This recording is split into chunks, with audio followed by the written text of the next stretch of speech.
Hola amigo, ¿Qué tal? Muy buenas tardes. ¿Cómo buenas andamos? tardes Paco, ¿cómo estás? Pues muy bien, muy bien. Aquí deseoso de esta charleta contigo.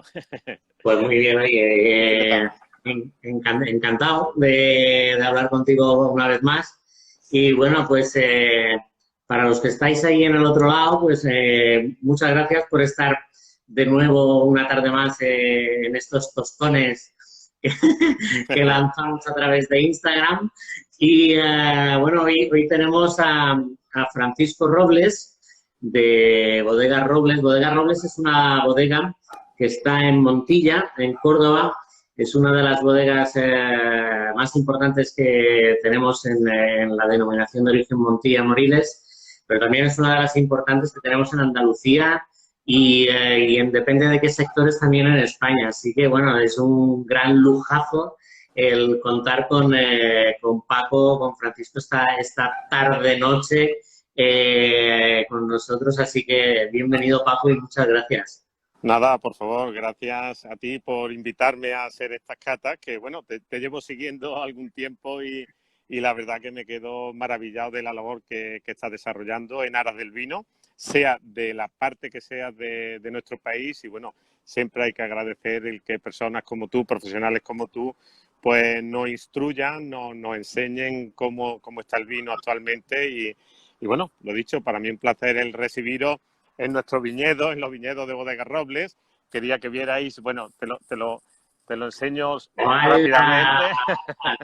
tengo, Pero qué tengo, maravilla, tengo la suerte de vivir en el viñedo, de vivir en la bodega y qué bueno, maravilla. pues la verdad que es un gustazo estar aquí con vosotros, oliendo a Bueno, viña. un privilegio estar donde estás y bueno, un privilegio contar contigo, como he dicho antes. Qué chulo el poder estar rodeado ahí de viña y para los que, bueno, para los que os habéis enchufado y no sabéis cómo va a ir el tema, os explico un poquito. Esta tarde y un par de tardes más que estaremos el martes que viene y el siguiente, vamos a hablar un poco de los vinos de Bodega Robles, de los vinos de Montilla Moriles, porque hay mucha gente, nos gusta explicar un poco antes, hay mucha gente que piensa que los vinos generosos solamente se hacen en Jerez. Y cuando hablan de Montilla Moriles, pues solamente recordamos a lo mejor los Pedro Ximénez Dulces. Y no es así, ni mucho menos es así.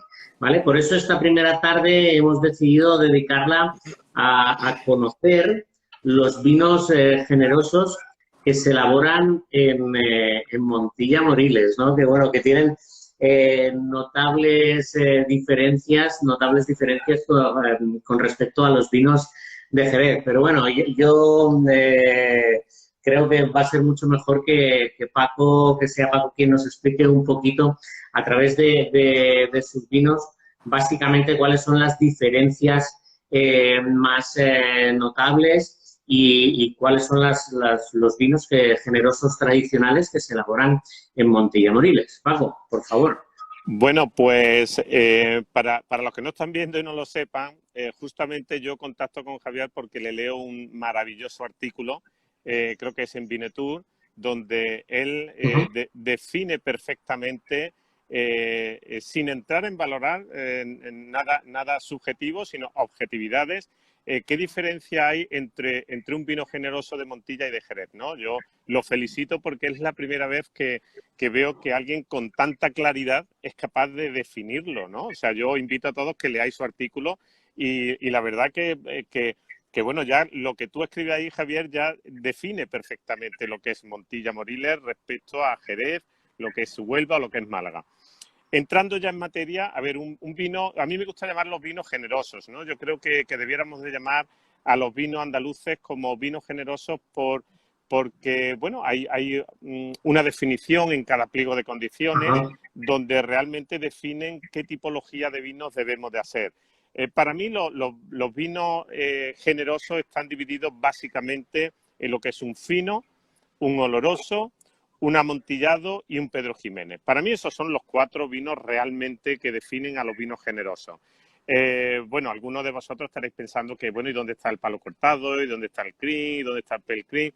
Esos son, digamos, desviaciones de estos 4 tipos de vino que para mí son lo que definen un vino generoso. Diferencia entre un vino generoso de Montilla y Jerez, básicamente la variedad de uva, el clima, la ubicación geográfica y las personas. Porque si después no atenemos a la teoría, nos vamos a los pliegos de condiciones y leemos lo que es un fino en Jerez y lo que es un fino en Montilla, pues básicamente es lo mismo, ¿no? Son vinos que deben de estar definidos por una graduación alcohólica y un sistema de crianza que para mí esa es la clave real de los vinos generosos. Así es. Así es. Un sistema de crianza que es lo que lo define, ¿no? Y bueno, ahí entraríamos ya, no sé si quieres que lo definamos o vamos entrando en cada vino. Tú ahí me vas marcando, Javier. No, bueno, no, a mí ya me parece muy bien porque me ha hecho mucha ilusión que hagas esa diferenciación, porque cuando hay veces me preguntan que explique el palo cortado y bueno, aquí no hemos hablado de manzanilla porque ya sabéis que la manzanilla solamente se hace en Sanlúcar de Barrameda, pero no deja de ser un vino fino también, ¿vale? Lo único que cambia es la, digamos, la procedencia, por decirlo de alguna manera, ¿vale? Entonces, está muy bien que hagamos esa diferenciación con el tema del palo cortado, porque hay veces es un poco complejo de explicarlo y de introducirlo dentro de los vinos, ¿no? Ya sabéis que los vinos generosos, como tenemos la crianza biológica y la crianza oxidativa ahí de por medio, que hay mucha gente que se lía un poco con este tema, ¿vale? Lo mejor es quizá, hablando de los 4 vinos que tenemos preparados para hoy, ir introduciendo sobre cada vino un poco qué tipo de crianza, ¿no? Porque hoy tenemos preparado un fino, tenemos preparado un palo, palo cortado, tenemos preparado un amontillado. Bien. Y tenemos preparado un oloroso, ¿vale? Entonces, a partir de ahí, Paco, ¿con cuál quieres que empecemos? Dime. Bueno, yo creo que lo suyo sería empezar con el fino, por la lógica organoléptica y por la lógica de tiempo en crianza, ¿no? Yo empezaría con el fino. Bueno, como he dicho antes, según el pliego de condiciones, yo me voy a tener al de Montilla, pero tened en cuenta que va a ser básicamente lo mismo en Jerez que en Sanlúcar. Definiendo el producto, un fino debe de ser un vino en Montilla elaborado con la variedad de uva Pedro Ximénez. En el caso nuestro, pues bueno, la variedad de uva Pedro Ximénez es una variedad de uva que para mí es magnífica. O sea, una variedad de uva muy versátil que tendremos la oportunidad de hablar dentro de 2 semanas. Pero yéndonos al fino en sí, es un vino seco, según la definición de pliego de condiciones, un vino seco con de menos de 5 gramos de azúcar por litro. Un vino que puede estar comprendido entre los 15 y 17,5 grados de alcohol.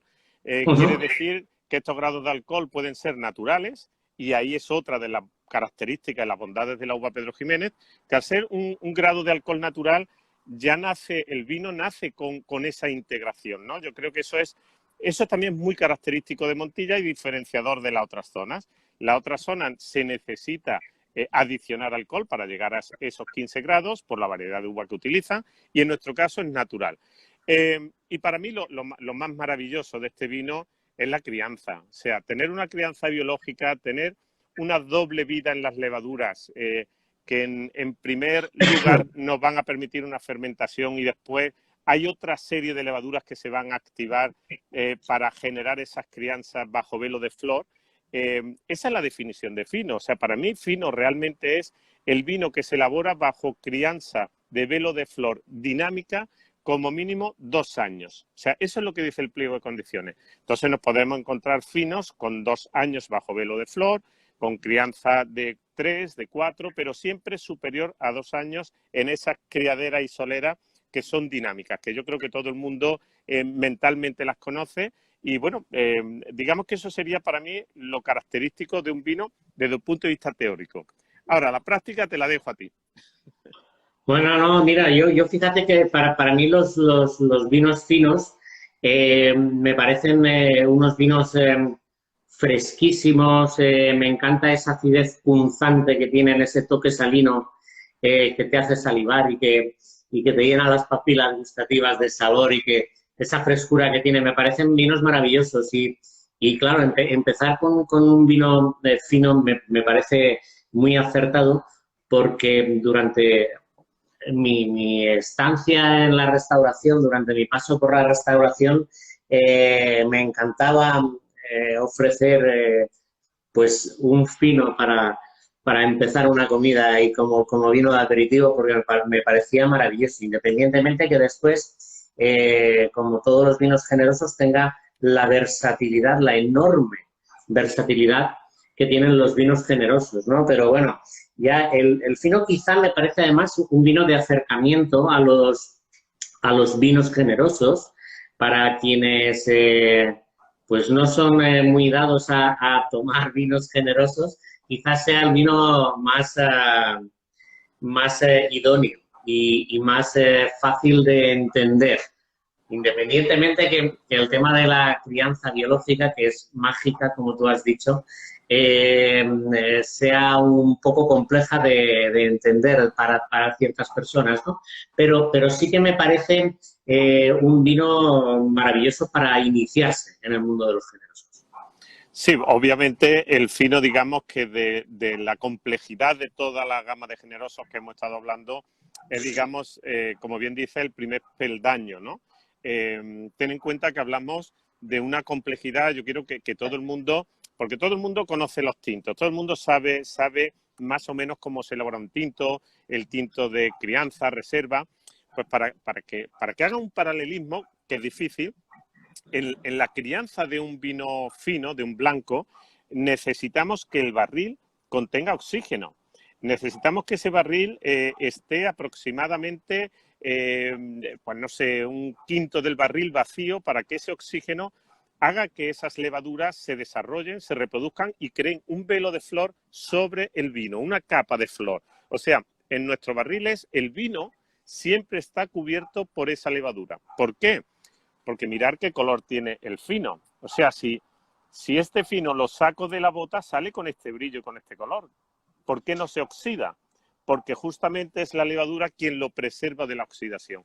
Y para mí eso es fundamental de entender porque, claro, a los 2 años esa levadura y esa madera nos va a dar una complejidad, nos va a dar unos matices que no todo el mundo está preparado para admitir desde el primer momento.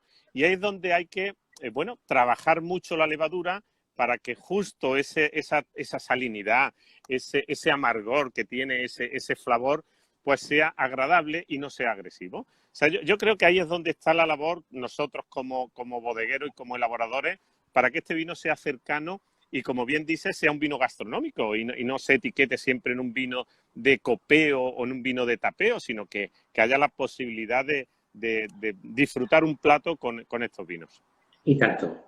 Y tanto que sí. Además, fíjate que hay mucha gente que asocia el vino fino y ha habido una coincidencia que no la hemos hablado, ¿vale? Y que me ha hecho mucha gracia ahora cuando se ha acercado la copa, que es la copa que hemos elegido Sí. y que ni tú ni yo habíamos hablado del tema de la copa, ¿vale? Porque hay mucha gente que asocia a la típica copa catavinos chiquitita, así, que apenas puedes poner la nariz y que concentra muchísimo y que la mueves así con 2 dedillos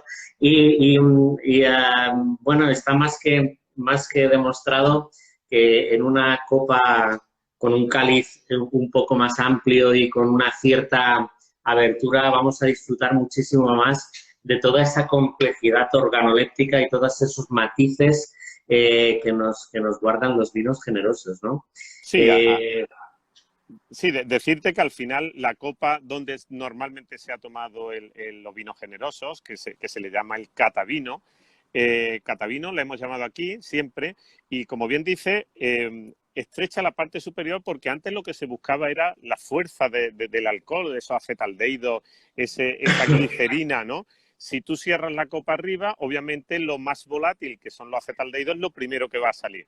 Claro. Entonces, ¿de qué tratamos ahora? De abrir la boca para que ese alcohol salga y lo que después nos llegue sea ese heno, esa flor blanca, esa levadura, esa migaja de pan, que digamos que son los aromas que nosotros queremos potenciar en un fino, ¿no?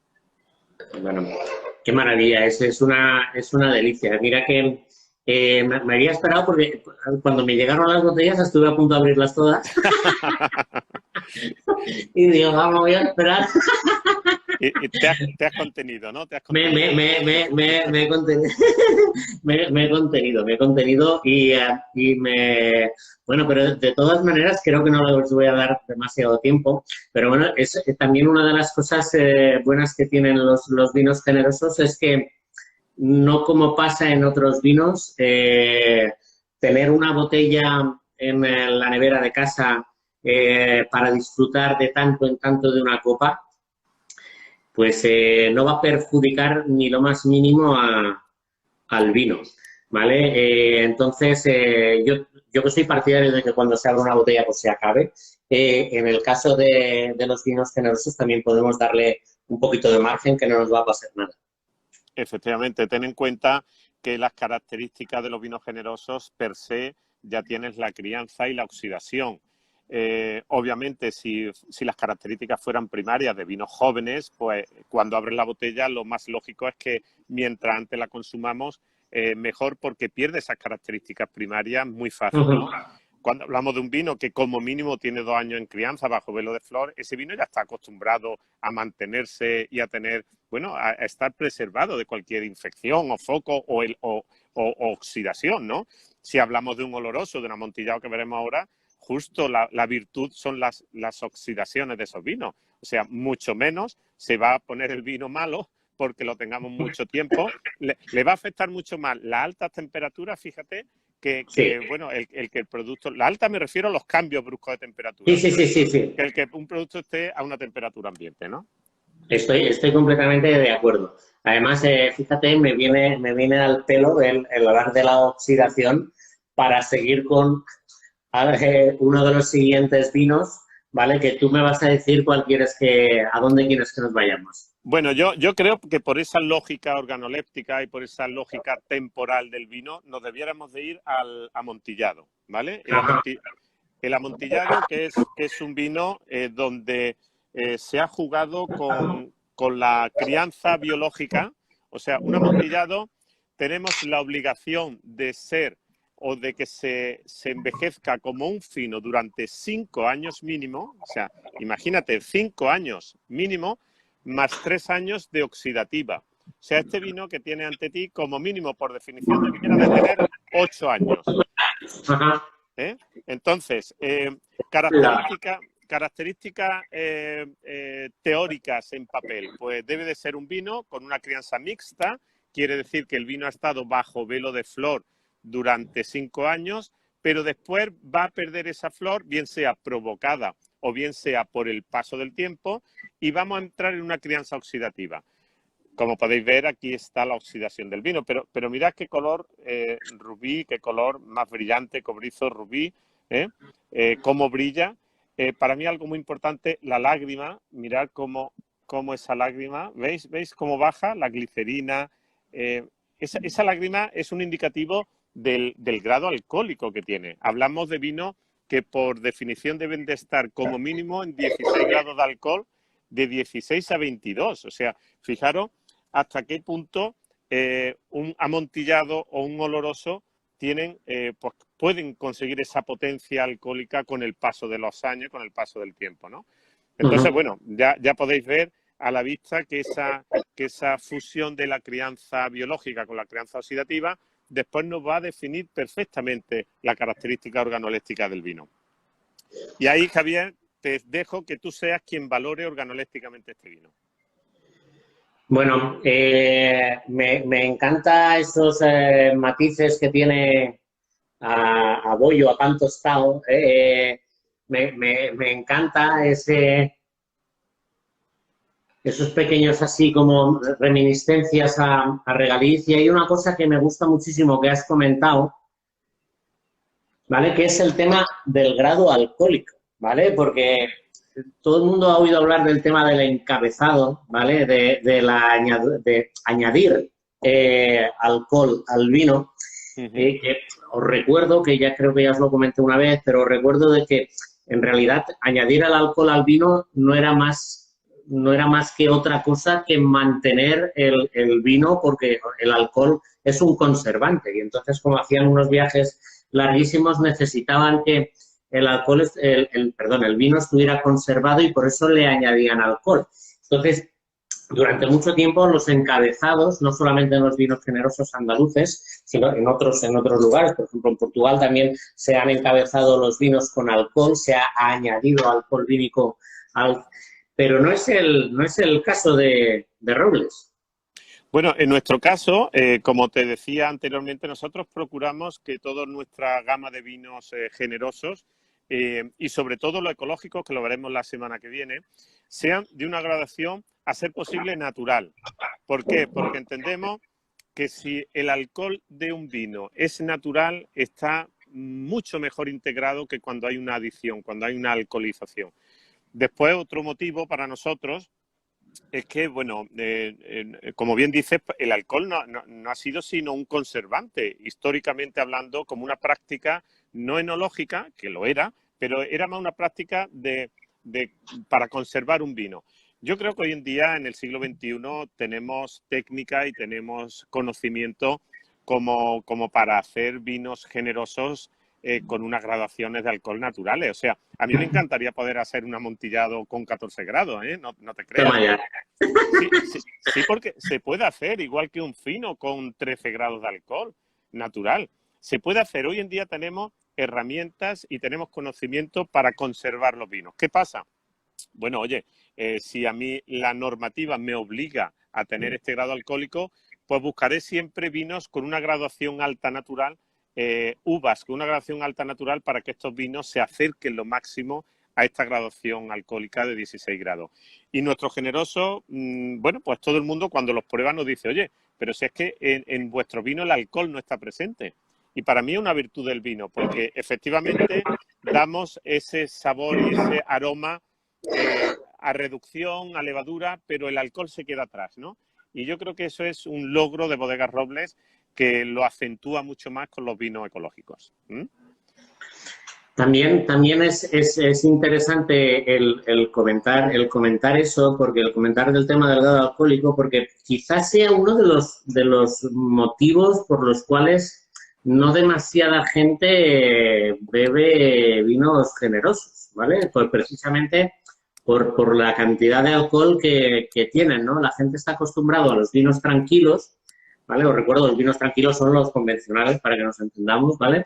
Y está acostumbrado a esas graduaciones tan bajitas y después cuando toman un vino con una cierta graduación un poquito más alta, incluso con 2 grados o 2 grados y medio, ya lo notan, hay gente que lo nota muchísimo, ¿no? Y en realidad cuando el alcohol está bien integrado en el vino, y esto del tema de los dolores de cabeza, que es que a veces mezclamos cosas porque tendría que ver solamente con las histaminas y no con el grado alcohólico, sí, bueno, no sé que te veo muchas botellas, ¿vale? que eso también, ¿vale? Pero tiene que ver con las histaminas y a veces se mezcla, ¿no? En temas y joder, habría que conocer un poco más que no es estos vinos, a pesar de que en la etiqueta puedas ver que tienen X graduación, la sensación alcohólica no es tan alta y está muy bien integrado el alcohol y realmente son maravillosos. Bueno, pues a mí lo que me encanta de estos vinos, Javier, es la capacidad que tienen de hacerte salivar, ¿no? Ese gusto tan largo que tienen, bueno, en el caso del amontillado, para mí me encantan esas notas balsámicas, tú lo decías, ese regaliz que está ahí, esas reducciones de la levadura en oxidativa durante 3 años. O sea, son vinos para mí, yo ahora mismo, estos vinos en un otoño normal, donde estuviéramos poniendo castaña asada, es que es ideal, ¿no? Para tomar con una carne roja, para tomar con setas, con carne de caza, o sea, son vinos impresionantes para este tipo de maridaje. Sí, además, fíjate que muchas veces cuando pensamos en el tema de las armonías y maridajes, depende de qué alimentos que son complejos, ¿vale? Por son complejos por su textura, son complejos por su sabor potente. Normalmente los vinos generosos suelen ser grandes aliados de esos denominados o quizá mal denominados maridajes imposibles, ¿no? Sí, Que, ¿vale? Que, por ejemplo, el tema del huevo, el tema de las alcachofas o el tema de los espárragos o el tema de algunos chocolates, o sea, todos esos maridajes que a veces resultan un tanto complicados, con los vinos generosos te llevas unas sorpresas tan bestias, ¿vale? Y efectivamente. dices, madre mía, pero yo esto ¿por qué no lo he probado antes, no? Aquí, por Sí, ejemplo, en Cataluña, que en algunas zonas, en Terra Alta, Montsant, Priorat, a l'Empordà, se trabaja con vinos rancios, con vin rancis, los sí, ¿vale? Y entonces en estas zonas hay gente que sí que conoce muy bien este tipo de vino, ¿vale? ujú, Que son vinos oxidativos, que son unos vinos generosos, ¿vale? Pero que están asociados exclusivamente a ciertos alimentos, ¿no? Y que sí. muchas veces, pues tú coges no sé, unas sardinas o unas anchoas y te tomas unas anchoas con un vino oxidativo y te caen unas lágrimas Brutal. como puños, ¿no? Y aquí que se toma, por ejemplo, el jamón con vino tinto, yo siempre digo, no, tómatelo con esto, ¿no? Tómatelo con un generoso. Claro que a veces no siempre en todos los sitios encontramos, ¿no? Pero bueno, Efectivamente. esta es otra guerra que poco a poco pues tenemos que ir consiguiendo introducir a la gente en estos vinos, ¿no? Así es, así es. Yo, como dice mi amigo Juan Bolaños, el maridaje es las parejas perfectas, ¿no? O como dice él coloquialmente, vamos a llevarnos bien. O sea, que el vino no esté por encima de la gastronomía, ni la gastronomía por encima del vino, sino que ambos lo que hagan sea, bueno, pues impulsarse, sea poner en activo mucho más los sabores y los aromas. Y justo los vinos generosos lo que nos aportan es eso. O sea, ese abanico, esa paleta de sabores, aromas, bueno, amargor, salino, ácido, todo esto lo tiene un vino generoso. Y claro, si el alimento es complejo, ahí está el vino para sujetar esa complejidad de sabores, ¿no? Como bien dices. Claro, tú fíjate que muchas veces con el tema, por ejemplo, con una cosa tan simple que comemos todos los días y no nos damos cuenta, ¿no? Que es las ensaladas, ¿vale? Que cuando Sí, tenemos las ensaladas, en el momento en que utilizamos un vinagre que a lo mejor tenga una acidez un poco marcada, ya es complicado, ¿eh? efectivamente. Ya es muy complicado y sin embargo trincas no sé, un amontillado con una ensalada con un vinagre así subidito y te lo pasas pipa o con Está un claro. gazpacho por el tema del ajo y es que tiene tantas virtudes, estoy enamorado de... La verdad que sí. Bueno, Javi, vamos a pasar a la oxidativa máxima, ¿vale? Camon, venga. Venga, que sería el oloroso, ¿vale? El oloroso es un vino que, como decíamos antes, por definición entraría dentro de esa categoría de vinos generosos, ¿vale? Pero aquí no hay crianza bajo velo de flor. Aquí la norma nos obliga, es verdad que nos obliga a utilizar el mismo grado alcohólico, ¿vale? De 16 a 22.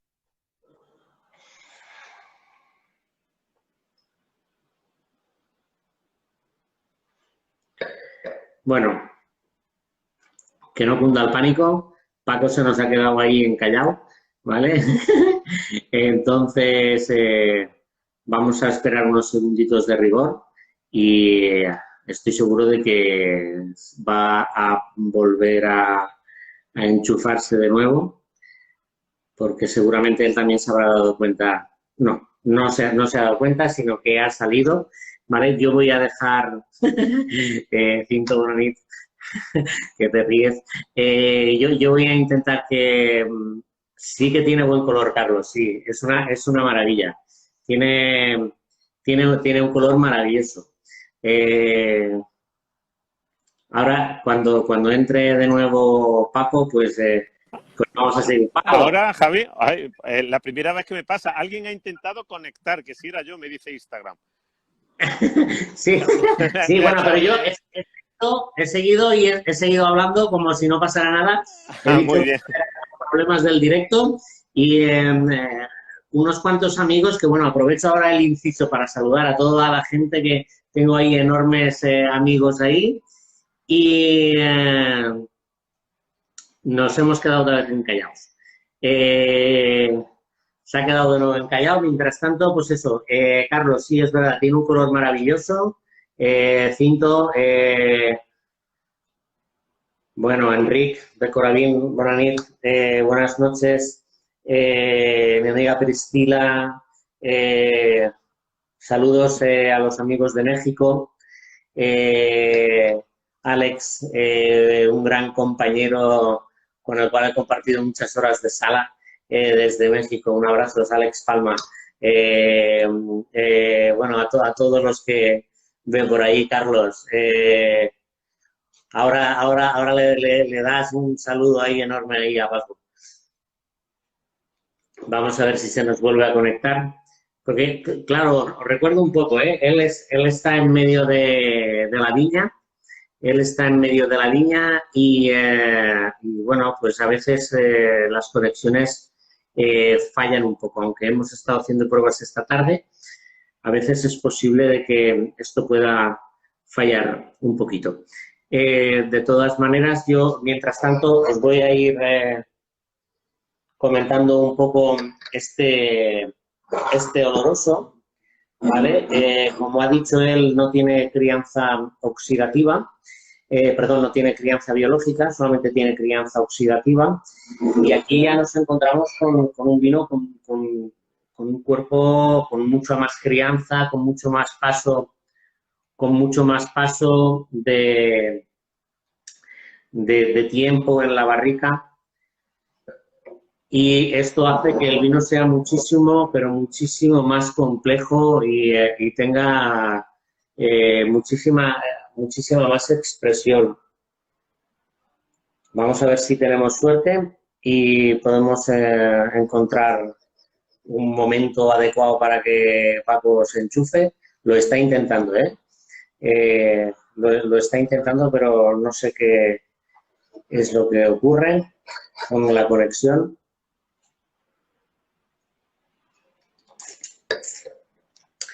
Los olorosos es curioso porque, bueno, esto es porque están hechos con una variedad muy peculiar, como es la Pedro Ximénez, ¿vale? Y los que a lo mejor son un poco más conocidos son los olorosos de Jerez, que están elaborados con palomino. Pero en cualquier caso, ambos tienen una cierta dulcedumbre, como dicen allá, tienen una cierta parte dulce al final, a pesar de que son vinos secos. Cuando a veces nos piden que sirvamos un vino seco, ¿vale? Lo que realmente deberíamos hacer es servir un vino de este tipo, ¿no? Porque en realidad los azúcares aquí se han ido todos, porque las levaduras han estado trabajando durante mucho tiempo y la oxidación ha hecho que los azúcares se vayan bastante. Bueno, pregúntale por la maravillosa viña de Santaella. Santaella, qué gran pueblo cordobés. Es una pasada lo que tiene ahí, Carlos, lo que tiene Carlos, a ti, de Carlos de Abella. Es una pasada lo que tiene Francisco ahí. Es una verdadera maravilla. A mí me hace flipar mucho cuando, por ejemplo, hacen las paseras y preparan toda esa uva que la solean y cosas con lo que preparan esos maravillosos vinos dulces. Bodegas Robles no puede unirse. Bueno, pues si Paco, si nos estás escuchando, mira a ver si puedes entrar desde tu perfil y vamos a ver si podemos hacerlo entrar desde tu perfil personal, desde Francisco Robles, y a ver si desde ese podemos ya continuar con una cierta normalidad, ¿vale? Porque estoy intentando hacer un poco de tiempo para que no se pierda la conexión y para que nadie perdáis, bueno, pues la oportunidad de seguir escuchando al crack de los vinos generosos de Montilla Moriles, como es Francisco Robles.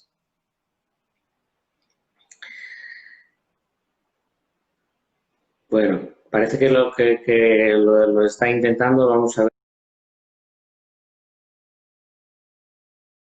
ver si tenemos suerte y la conexión se restablece de alguna manera y podemos hablar. Mientras tanto, os voy a decir, pues, por ejemplo, cosas con las que podríamos hacer maridajes con estos 3 vinos que hemos probado hasta ahora, ¿vale? Mira, ahí lo vamos a hacer desde Francisco Robles, que parece ser que con el perfil de él, a ver si con un poquito de suerte podemos enchufarnos. Que me está pidiendo la conexión, le hemos dado conexión. Ahora sí, desde este perfil sí. Sí, pues algún problema ha habido porque alguien se conecta desde un iPhone 10 a esta conversación con mi nombre. En Instagram me tira fuera y me dice que renueve contraseña. O sea, es la primera vez que me pasa este tema. Porque conexión tengo, te he estado viendo, te he estado...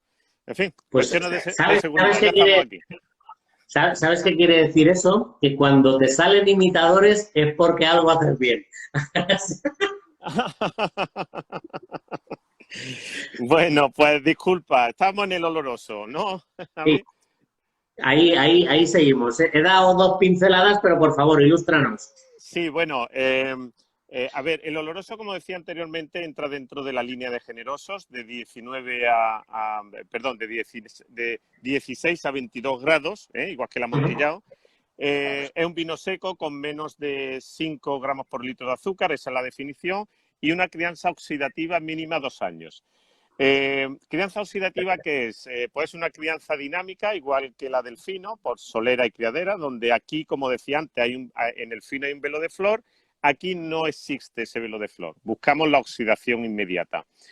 Para estos vinos, obviamente, pues cogemos vinos de prensadas. Cuando prensamos la uva Pedro Ximénez, vamos a obtener un primer zumo de lo que es por gravedad, que le llamamos mosto yema, que destinaremos para los finos y el amontillado. Y cuando la máquina ya comienza a hacer unas presiones, donde ya empezamos a obtener más polifenoles, empezamos a obtener presiones de los ollejos, esos vinos son los que, o esos zumos son los que fermentaremos y utilizaremos para los olorosos. Entonces, bueno, intentaba hacer al principio esta comparativa para que veáis la diferencia de color entre un oloroso y un amontillado, ¿vale? Aquí es donde podéis ver la oxidación real del oloroso. Don Carlos, muy buena. Veo aquí a Carlos. ¿Qué tal? Entonces... Carlos me ha dicho mientras no estabas que le encanta la finca de Santaella. Ah, bueno, claro. Ha estado haciendo la pasera este año. Ha estado pringándose de mosto. Pues nada, como decía, el oloroso, las características de un oloroso debe de ser vinos muy aromáticos, vinos donde la oxidación está muy bien trabajada. Me hablaba antes de los vinos rancios, del vin ranci, este que se hace mucho en Cataluña, en la zona de Roussillon, al abajo de Francia. Allí nosotros solemos ir invitados a participar porque ellos realmente se alucinan con las oxidativas que somos capaces de hacer en Montilla Moriles, ¿no? Fijaros que la variedad de uva Pedro Ximénez es lo que nos está dando, un vino seco con crianza bajo velo de flor, un vino de crianza mixta, después nos da un oloroso de oxidativa. O sea, tenemos una suerte impresionante con tener esta uva que tiene esta capacidad de darnos aromas y sabores diferentes, ¿no? Es una auténtica maravilla, esa versatilidad que, bueno, que fijaros, os hago un pequeño spoiler, pero dentro de 2 semanas hablaremos de la versatilidad que tiene la Pedro Ximénez, que vaya tela con la Pedro Ximénez. Bueno, yo de todas formas, vamos a catar, nos quedaba el palo cortado. El último. Nos queda el palo, sí. Vale, pero de todas formas, bueno, yo invito a todo el que vea esta charla a que, bueno, se pase por la página web de Bodegas Roble y ahí definimos muy bien cada tipo de vino. Queremos, es lo que tú decías al principio, los vinos deben de ser entendibles, deben de ser cercanos, deben de ser accesibles, que no sea difícil acceder a un vino generoso y deben de ser, digamos, bueno, pues la consecuencia de un trabajo que en nuestro caso empieza en el viñedo y pretendemos que llegue al final a ser el vino, ¿no? O sea, en Bodegas Robles decimos siempre ya con orgullo, ¿no? Que para nosotros lo importante de un vino no es lo que hay en la botella. Lo importante del vino es qué hemos hecho hasta llegar a conseguir eso que hay dentro de una botella, ¿no? Y de eso hablaremos mucho la semana que viene con el concepto de sostenibilidad en los vinos. Bueno, Javi, este palo cortado me lo vas a definir tú. ¿Y qué piensas tú que es un palo cortado? A ver, explícamelo desde fuera, a ver qué percibo yo. Pues fíjate, se cabrearon un poco conmigo en Jerez, porque cuando me estaban explicando que habían vinos que por sus características como vinos finos, a la hora de hacer las catas en barricas, cogían y elegían X barricas y dice, este tiene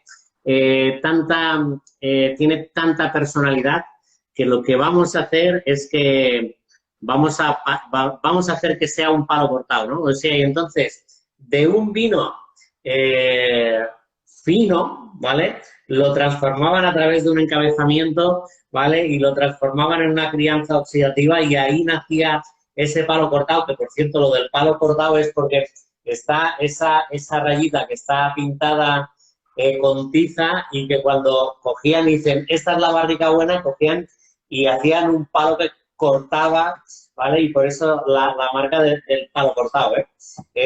Que bueno, es una cosa que era un tanto compleja de entender. En este caso yo me estoy dando cuenta que sí que es verdad que en este caso no tiene absolutamente nada que ver un palo cortado de Palomino con un palo cortado de Pedro Ximénez, ¿eh? Sí, Pero ni el palo cortado, ni el fino, ni el oloroso, ni el amontillado. O sea, no, pero para nada. En el caso, por ejemplo, del fino y del amontillado, ¿vale? Pues bueno, para los que son así un poco más neófitos, obviamente se pueden encontrar similitudes, ¿vale? Porque obviamente hay similitudes, aunque si pruebas los dos a la vez, que eso es muy importante porque a veces nuestra memoria nos traiciona un poco y parece que estamos probando lo mismo, pero si pruebas un Jerez y pruebas un Montilla Moriles, las cosas cambian notablemente, ¿no? Pero es que en concreto, este se dispara en las diferencias súper notables, muy notables. Mira, pues por definición, un palo cortado es un vino, por definición, seco, con menos de 5 gramos por litro de azúcar, aunque le permiten 9 siempre que la acidez total expresada en gramos por litro no sea superior a 2 gramos, ¿vale? Entonces ahí permiten subir hasta 9 gramos de azúcar por litro. Pero por definición es un vino con una crianza oxidativa de 16 a 22 grados y seco. O sea, fíjate que es la misma definición que un oloroso o que un amontillado con respecto a la graduación alcohólica y que hay una crianza oxidativa. Pero entonces digo yo, ¿y cuál es la diferencia de un oloroso y un palo cortado? Si los dos son una crianza oxidativa y los dos tienen de 16 a 22 grados. Esa es la cuestión que todo el mundo se podría hacer, porque nos atenemos a lo que el pliego de condiciones define un palo cortado, ¿no? A ver, yo voy a decir algo y que como yo cada vez que hablo digo lo que siento, pues oye, yo voy a decir lo que siento y lo que yo he experimentado. Mira, yo llevo haciendo vinos desde los 13 años en la familia, en casa, y como bien dice, el palo cortado es aquella bota que se punteaba cuando era ok, ¿vale? Y se cortaba cuando no era ok. No sé si me explico. Entonces, ¿qué pasaba? Que cuando hacíamos un vino fino, cuando hacíamos las soleras, tú sabes que el capataz va catando cada bota, va oliendo, va entendiendo hacia dónde va ese vino. Nosotros, como decía al principio, para mí los vinos básicos generosos era el fino, el oloroso, el amontillado y el Pedro Jiménez. Yo no he metido el palo cortado.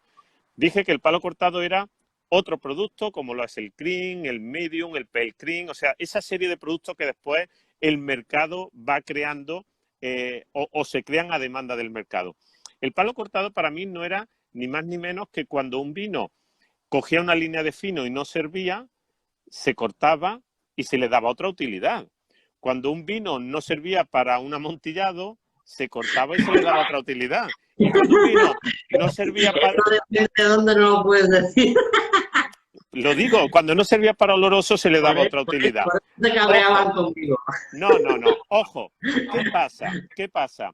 Que en la bodega de los vinos generosos tenemos la suerte de que, bueno, quien es un apasionado de este mundo rebusca en esas botas y hay botas que se habían cortado, que no servían para fino, para oloroso, para amontillado y se han encontrado un vino espectacular. Y ahí es donde yo creo que realmente está la fuerza del palo cortado, ¿no? En decir, oye, esto es un vino que en su origen no tuvo una definición clara para lo que eran las tipologías de vinos que íbamos buscando y al final ahí se quedó. Ahí se quedó y con el paso del tiempo pues salen verdaderas maravillas, como salen maravillas en amontillado, como salen maravillas en oloroso. O sea, imaginaros una bodega con 10.000, 15.000 barricas de vinos que hay verdaderas joyas, verdaderos tesoros. Entonces, para mí el palo cortado, ¿qué es? Pues oye, es un producto, es un artículo que se desarrolla dentro de un barril, pero que al final acaba siendo una excepcionalidad por el paso del tiempo, ¿vale? Y eso, bueno, yo creo que esa es la justa definición del palo cortado. Y tú lo has dicho, el palo cortado es cortar un punteo de hockey, ¿eh? No es ni más ni menos que eso, ¿vale? Entonces, bueno, cuéntame tú ahora qué te parece este palo cortado, porque me has dicho que encuentra una diferencia abismal en qué. Javi, cuéntame. Me encuentro que tiene esa parte de que se nota, por ejemplo, en los olorosos, esa parte de dulcedumbre final, ¿vale? A pesar de que son vinos secos, esa parte de dulcedumbre final, en este caso, está muy marcada, ¿vale? Y tiene algún toque así como acaramelado, que no estoy hablando de que sea dulce, ¿eh? O sea, estoy diciendo esas sensaciones de dulcedumbre acarameladas, como de frutos secos, pero como garrapiñados, y me parece interesantísima. Me ha parecido interesantísimo, me ha sorprendido mucho. Pero fíjate, es lo que tú dices, para mí me sale mucho torrefacto en este vino, me sale ese chocolate negro del 99% que al final, al principio es muy amargo, es tabaco, pero al final te da ese dulzor en la boca. O sea, estamos hablando de reducciones de vinos con 20 o 25 años, ¿eh? O sea, ten en cuenta que ahí es donde nos debe llevar la levadura. Pero hay algo que yo insisto, no sé si tú lo captas, para mí es fundamental, que no hay alcohol en estos vinos. Que estamos hablando de 16 grados de alcohol, donde el paso del tiempo ha hecho que ese alcohol se integre perfectamente en esas notas del vino, ¿no? No sé si tú en el palo cortado también lo captas o te parece... No, está integrado, no sé cuánto alcohol, ahora estoy mirando 16 grados. 16. ¿Vale? 16 grados. Está muy bien integrado y la sensación alcohólica no, porque está completamente integrado, ¿vale? Y sobre todo, fíjate que incluso al final, después de que te has tomado que tiene muchos retronasales muy, muy marcados, ¿vale? Y es un vino que es muy largo, te marca astringencia, ¿eh? Te marca una astringencia que eso también me parece muy chulo, ¿no? Esa parte, ese posgusto amargo, esa parte de astringencia, esos matices que se te quedan eternos en la boca, hacen un vino complejísimo y maravilloso, porque además yo pienso que estos vinos son de copa tranquila, ¿eh? O sea, tú te lo puedes tomar perfectamente como un vino tranquilo, ¿vale? Acompañado, dicen, ¿con qué acompañarías esto? Con esto, ¿vale? Me encantaría acompañarlo con esto, con una copa tranquila, sentado, con tranquilidad, disfrutando de una buena charla, tomándome una copa como quien disfruta de un destilado tras una sobremesa, ¿eh? Sí, pero fíjate que también es muy válido estos vinos te lo decía antes, con esas carnes de caza, esas carnes de ciervo, de jabalí, esas carnes rojas. Al final estamos proponiendo un vino con una complejidad brutal en una gastronomía que tiene también complejidad, ¿no? Tú lo comentabas antes. O sea, ¿qué vino se enfrenta a unos espárragos, a una habas, pues no sé, a una alcachofa y realmente aporta, sublima el sabor? Esto es por la complejidad y por la bondad que tienen, ¿no? Yo, mira, ahora mismo lo estaba haciendo y te invito a que lo hagas. Y yo sé que los que nos están viendo van a decir, joroba, que ellos pueden, nosotros no. Que cojas ahora mismo los 3 oxidativas que tenemos y las huelas y las compares. Javi, verás qué diferencia entre un oloroso, un amontillado y un palo cortado. Fíjate, ahora que tienes la posibilidad de... Oh, total, ¿eh? ¿Has visto qué cosa tan distinta? Pero hay un Vale, ya, denominador común. la copa parada, ¿eh? O sea, Sí. La copa parada es exagerado. Hay un denominador común y es que no hay alcohol. Que no hay alcohol, que no hay flavor, esa característica organoléptica cuando se habla de un generoso aroma punzante. No, yo no quiero aromas punzantes. Yo no quiero que me pinche la nariz cuando huela un vino generoso. Yo quiero que me salgan esos aromas bueno, secundarios, que está ahí la madera, terciarios, que está la oxidativa, pero que no me salga nunca ese alcohol ahí pinchando la nariz, porque creo que perdemos mucho, ¿no? Entonces, bueno, tenemos esta posibilidad. Yo, a los que nos están viendo, se lo decía yo a Juan, estos vinos, vamos a hacer un pack ahora con estos vinos y los vamos a lanzar para que algún día podamos hacer una cata conjunta con la gente, ¿no? Mientras nos ven, que estén ellos catando, ¿vale? Lo vamos a hacer con estos vinos. Y la semana que viene que llegaremos a lo ecológico, lo vamos a hacer también con ellos. Que puedan adquirir el producto y después lo comentemos entre todos, que yo creo que es mucho más instructivo. No solamente es más instructivo, sino que además es una verdadera, es un lujo el poder estar sentado en tu casa y tener los vinos y poder compartir con todas las personas que estén ahí, ¿vale? Y contigo estos vinos, porque es una experiencia, yo que lo he hecho con vinos y quesos, y te das cuenta que a lo mejor hay... pues 400 o 500 personas que están ahí al otro lado haciendo exactamente lo mismo y es súper chulo, es muy gratificante. Mira, aquí hay un compañero de Amposta, Cinto, un gran sumiller, que él hace así que él también quiere este pack. Claro. Él quiere... Yo digo, Javi, que hay algunas frases que utilizamos mucho en la bodega. La primera, que hay que beber para recordar, nunca para olvidar, ¿vale? Siempre que bebamos sea para tener un recuerdo bonito de algo, siempre. Y después, en segundo lugar, cuando se cata un vino, yo lo he comentado muchas veces, a mí, catar un vino, cuando alguien me dice que un vino huele a sudor de montura de caballo, cabalgando por la pradera, yo inmediatamente digo, yo no sé catar vino. Yo, entonces, tengo recuerdos con los vinos, ¿vale? Los vinos son vinos y personas. Cada persona es un mundo cuando cata un vino. A ti seguro que no te sabe como a mí. Yo estoy bajo el cielo, bajo unos pinos. Yo estoy en el viñedo. O sea, mi cata no es la tuya, en absoluto. Quiero decir que cuando catemos un vino, como bien dices, cuando haya 60, 70, 80 personas, cada cual nos dará un matiz que yo creo que es bueno para nosotros, porque nos va a enriquecer en el conocimiento de la cata del vino.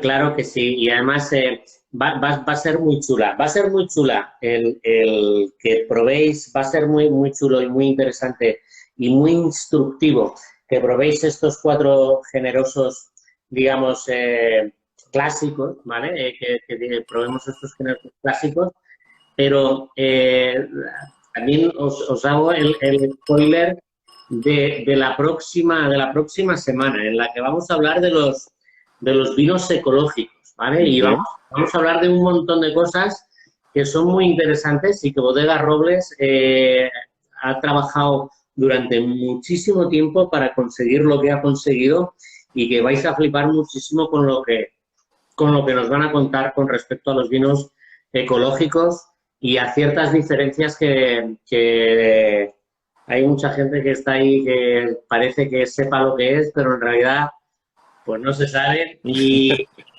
es verdad, ¿eh? Sí. Es verdad. Hay muchas diferencias que parece que se sepan, pero en realidad no se saben. Y la semana que viene vamos a disfrutar muchísimo con todos los vinos ecológicos que nos va a traer Paco una tarde-noche más. Sí, mira, Javier, vamos a catar la única gama de vinos ecológicos generosos que existe en el mundo, ¿vale? Yo igual voy a decirle a Juan que prepare ese pack también la semana que viene por si alguien quiere acompañarnos en la cata. Pero algo muy, muy interesante que yo me gustaría también aclarar, yo llevo 22 años haciendo viticultura ecológica, no es poco. Yo reconozco, me acuerdo de Josep María Albetinoya, de su trabajo desde aquella época, de Manolo Valenzuela aquí en Andalucía, o sea, de los históricos que llevamos haciendo este trabajo durante 22 años.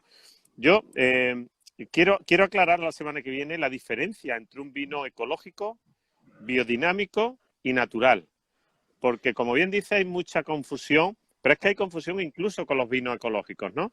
Entonces, me gustaría poner sobre la mesa lo que yo entiendo como un vino ecológico y lo que realmente se diferencia del otro.